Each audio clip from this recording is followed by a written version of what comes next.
व्रत त्योहार कथा subscribe this channel, press the bell icon. जय माता दी। आप सभी का हमारे YouTube चैनल पे बहुत बहुत स्वागत है। आइए आज सुनते हैं श्रावण माह शुक्ल पक्ष चतुर्थी तिथि के दिन विनायक गणेश चतुर्थी की कथा। विनायक गणेश चतुर्थी का जो भी जातक सच्ची श्रद्धा के साथ व्रत करते हैं, कथा श्रवण करते हैं, भगवान गणेश उनके सभी विघ्नों को हर लेते हैं तथा सभी प्रकार के सुख और समृद्धि को प्रदान करते हैं। अभी श्रावण का महीना चल रहा है, तो श्रावण के महीने में भगवान शिव का पूजन किया जाता है। उनके साथ साथ शिव परिवार का भी पूजन किया जाता है। इससे भगवान अति प्रसन्न होते हैं और मनोवांछित फलों को प्रदान करते हैं। तो अभी श्रावण मास का शुक्ल पक्ष चतुर्थी तिथि आज के दिन है।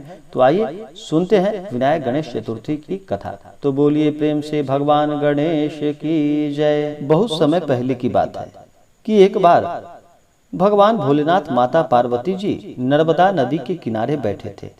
वहां माता पार्वती ने भगवान शिव से समय व्यतीत करने के लिए चौपड़ खेलने को कहा। भगवान शिव चौपड़ खेलने के लिए तैयार हो गए, परंतु इस खेल में हार जीत का फैसला कौन करेगा, यह प्रश्न उनके समक्ष उठा। तो भगवान शिव ने कुछ तिनके एकत्रित कर उसका पुतला बनाकर उसकी प्राण प्रतिष्ठा कर दी और पुतले से कहा कि बेटा, हम चौपड़ खेलना चाहते हैं, परंतु हमारी हार जीत का फैसला करने वाला कोई नहीं है, इसलिए तुम बताना कि हम दोनों में से कौन हारा और कौन जीता। इसके बाद भगवान शिव और माता पार्वती का चौपड़ खेल आरंभ हो गया। यह खेल करीब 3 बार खेला गया और संयोगवश तीनों बार माता पार्वती ही जीत गई। खेल समाप्त होने के बाद बालक से हार जीत का फैसला करने के लिए कहा गया, तो उस बालक ने महादेव को विजयी बताया।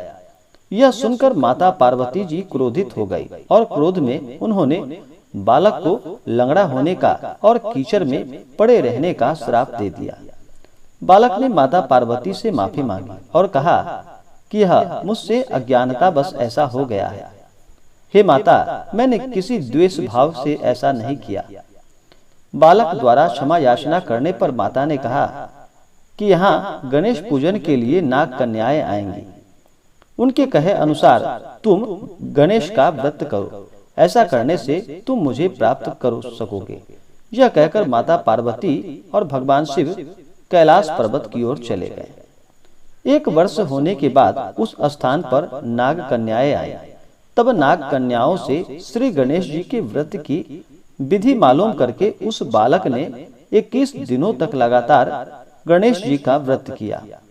उसकी श्रद्धा से गणेश जी प्रसन्न हुए। उन्होंने बालक को मनोवांछित फल मांगने के लिए कहा, पर उस बालक ने कहा कि हे विनायक, मुझ में इतनी शक्ति दीजिए कि मैं अपने पैरों से चलकर अपने माता पिता के साथ कैलाश पर्वत पर पहुंच सकूं और वे यह देखकर प्रसन्न हों।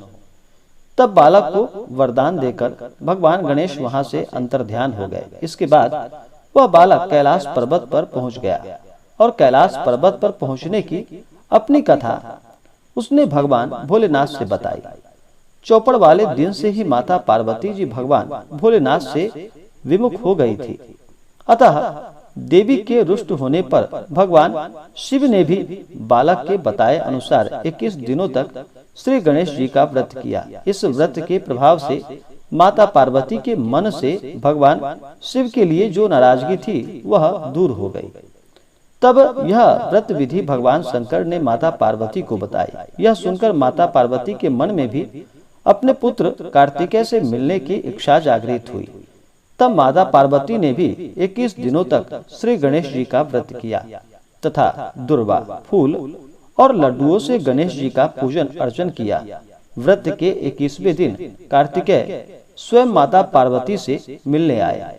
उस दिन से श्री गणेश चतुर्थी का यह व्रत समस्त मनोकामनाओं की पूर्ति करने वाला व्रत माना जाने लगा। इस व्रत को करने से मनुष्य के सभी कष्ट दूर होकर मनुष्य को सुख और समृद्धि की प्राप्ति होती है। तो बोलिए प्रेम से भगवान गणेश की जय। तो आशा करता हूँ कि यह जानकारी आपको अच्छा लगा हो।